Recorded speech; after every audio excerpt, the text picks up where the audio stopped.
Hello everyone, এইটো হল আমাৰ ধনটোক দিয়া পাপায়েকে ফিশ টেংক গিফ্ট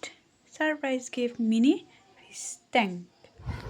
এতিয়া ৰাতিপুৱা 10টা মান বাজিছে আৰু মানুহজনে মোক ফোন কৰি কৈছে যে কিবা পাৰ্সেল এটা পঠিয়াইছো যা ৰাস্তালে আৰু লয়া পাৰ্সেলটো মই প্ৰথমতে গমেই পোৱা নাছিলো যে এয়া মিনি ফিশ টেংক ধনটোৰ কাৰণে অৰ্ডাৰ দিছে বহুত ধুনীয়া ফিশ টেংকটো ধনতে বহুত দিনৰ পৰা কৈ আছে যে ফিশ টেংক এটা লাগে ই বোলে ফিশখিনি জিয়ল কৰি থৈ ইয়াত সেইকাৰণে পাপায়েকে নজনাকে ধনটোক সাৰপ্ৰাইজ দিলে চাওক ধনটো দৌৰি দৌৰি গৈছে ফিশ টেংকটো আনিবলৈ আৰু খুৰায়েকে ধনটোৰ হাতত দি দিছে এয়া ধনটোৱে আনিছে ভিতৰলে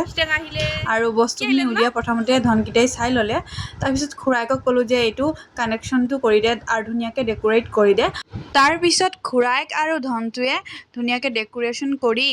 আৰু ফিছৰ খানাখিনিও দি দিছে লগত পানী দি ধুনীয়াকৈ জলপৰিজনী বহাই থৈছে হেল্ল' এভৰিৱান আজি আমাৰ ধনৰ পাপাই দিলে ফিশ টেংক গিফ্ট ইয়াত আছে ট্ৰি আৰু জলপৰি এতিয়া লগাব লাইট ৰব কেনেকুৱা লাগিছে আৰু ফিছ আছে তলত আৰু এয়া ট্ৰি ফিশ টেংক